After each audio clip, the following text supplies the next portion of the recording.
Every trader dreams of finding that one perfect strategy, the magic chart pattern that will finally make them rich. And if you've been in the markets for even a few months, you already know there's no shortage of strategies out there. You can Google candlestick patterns, you can buy a course on moving averages, you can copy some trader's system on Twitter. But here's the funny thing. Even after knowing the setups, even after learning the technical side, most traders in the US, whether they're in Chicago, Dallas, Kansas City, or right here in the Midwest, still end up losing money. And the reason isn't the system. It's the psychology behind how they handle risk. Think about this for a second. You've had a long 9-to-5 shift. Maybe you work construction in Oklahoma City, or you're in an office job in St. Louis. If you finally sit down in front of your trading screen in the evening, you've got your plan, you know your entry, you know your stop loss. The chart starts moving, you take the trade. But the moment that first small red candle appears, something shifts. Your heart rate spikes, your palms get sweaty, your brain screams, get out before it's too late, and suddenly you close the trade early. You didn't follow the plan. Not because the system failed, but because your emotions took over. This is where psychology and risk management collide. See, our brains are not built for trading. Human nature is designed to avoid pain, to seek safety. That's why losses hurt almost twice as much as gains feel good. Psychologists call it loss aversion. So even if your system says, hold, the stop loss hasn't hit yet, your brain says, no way, I can't take the pain of losing more. And you exit early. On the flip side, when the trade goes in your favor, greed kicks in. You want to squeeze out every last dollar. You ignore your exit plan, you hold too long, and suddenly the market reverses. One moment you're up $200, the next you're break even or worse. That's not the strategy messing up, that's psychology tricking you into bad decisions. Let me put it another way. Imagine you're watching a football game in Texas. The quarterback throws 2 good passes, the crowd is excited, the coach is confident. Then suddenly under pressure he throws an interception. Did his skills disappear? No. But the pressure, the crowd, the scoreboard, they got into his head. Trading works the same way. It's not about whether you know how to throw the ball, it's about whether you can stay calm when the pressure builds. And here's the toughest part. Most traders don't even realize it's happening. They keep blaming the system. They jump from strategy to strategy, searching for the Holy Grail. But the real issue isn't the strategy. It's that their psychology isn't aligned with their risk management. They're playing the game with emotions in charge. So when we talk about risk in trading, it's not just about numbers on a screen. It's not just about a 1% stop loss or a 2% position size. Risk is emotional. Risk is how much pain your mind can handle before it makes you break your own rules. That's why, until you understand the psychology of risk, no strategy in the world will save you. Now that we've seen how psychology controls the way we look at risk, let's take it deeper and build a proper framework. Because here's the truth. Most traders in the US think risk management is just math. They'll say, oh, I set a stop loss, I calculate my risk to reward, I know my position size. But let me ask you, if it was only about math, why do so many people who know the numbers still blow up their accounts? The answer is simple. The numbers don't mean anything if your psychology can't handle them. Risk management tools are not just financial formulas, they are psychological safety nets. They exist to keep your emotions in check. Let's start with position sizing. Imagine you've got a $10,000 account. You put $2,000 into one trade. That's 20% of your capital. Now every tick against you feels like your heart is about to stop. Your brain goes into fight or flight. You're not analyzing the chart anymore. You're just praying it turns around. And most times it doesn't. Now flip it around. Instead of risking $2,000, you risk $100. That's just 1% of your account. Suddenly, you breathe easier. You can sit back, you can let the setup play out, because even if you lose, you've only lost an amount you can mentally handle. The math is the same, but the psychology is completely different. Let's bring in an analogy every American can relate to. Insurance. Nobody drives in the US without auto insurance. Why? Because an accident could cost you thousands, maybe tens of thousands. Without insurance, every time you drive down I-35 or Route 66, you'd be terrified of getting into a crash. But with insurance, you still don't want to crash, but you're not paralyzed by the fear either. You know if the worst happens, you're covered. In trading, your stop loss is that insurance policy. It doesn't guarantee profit, but it guarantees that one bad trade won't destroy you. It puts a cap on your emotional fear.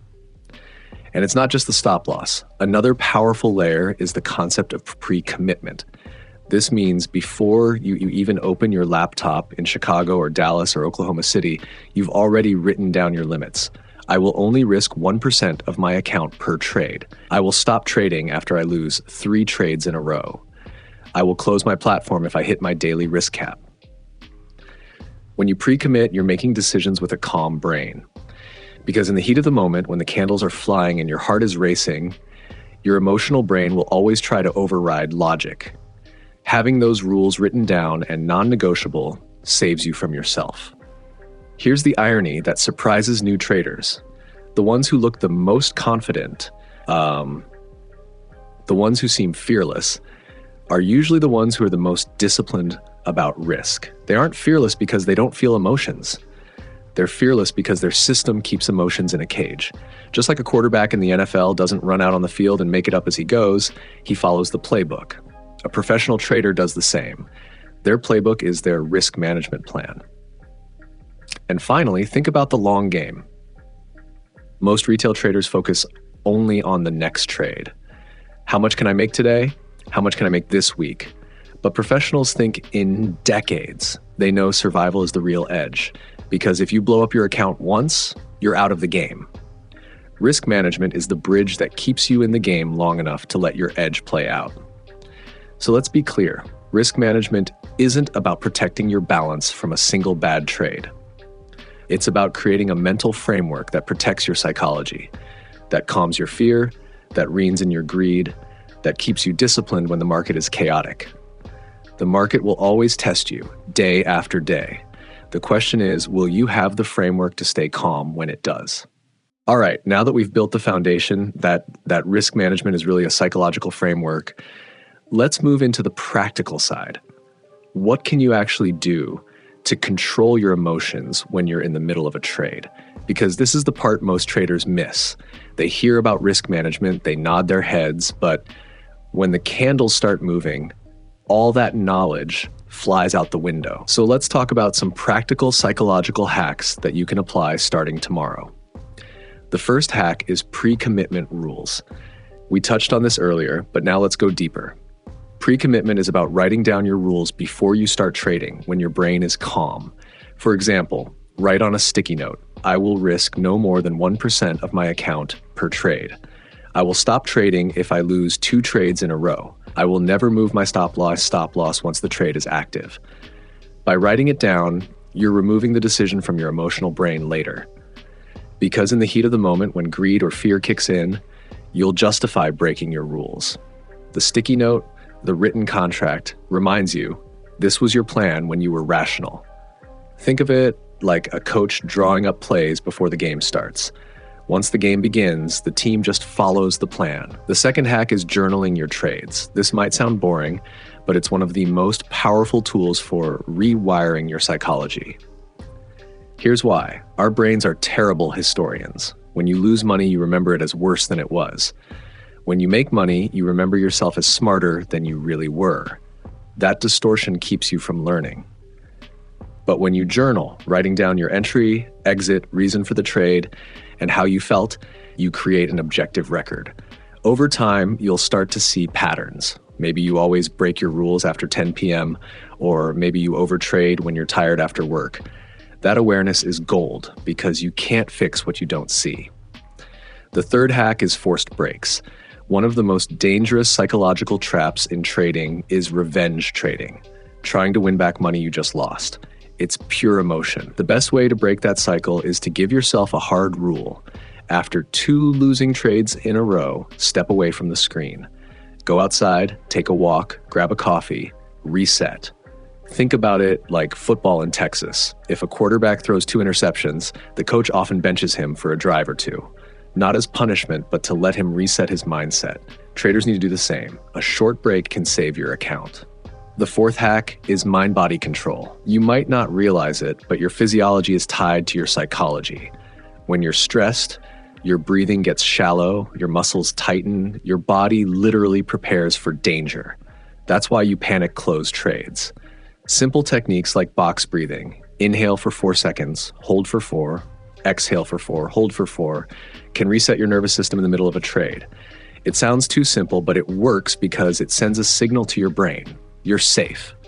And when your body is calm, your mind can make rational decisions. Finally, the fifth hack is detachment from outcomes.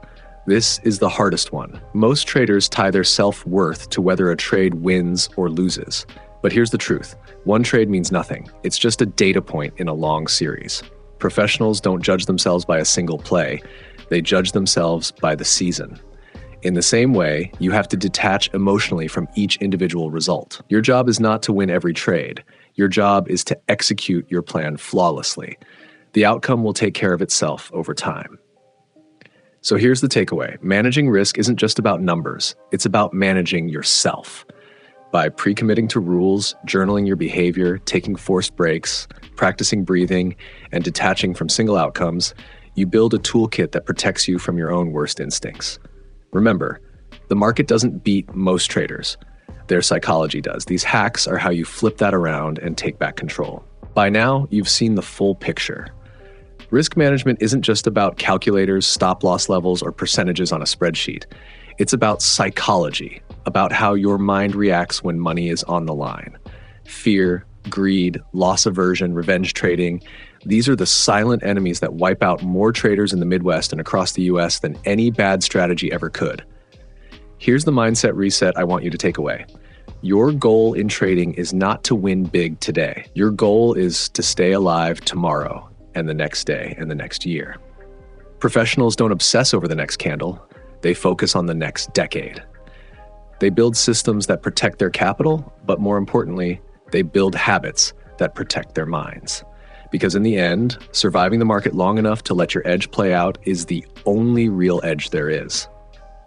So whether you're trading after your 9 to 5 in Oklahoma or sitting in Chicago, where futures trading has been a tradition for over a century, remember this: your strategy might get you in the game, but your psychology is what keeps you in it.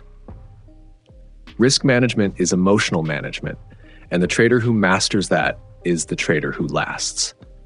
If this video gave you even one mental shift, don't just keep it to yourself.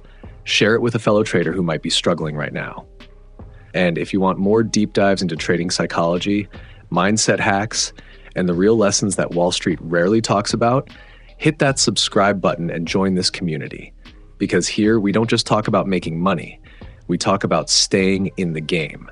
That's how traders turn from short-term dreamers into long-term survivors.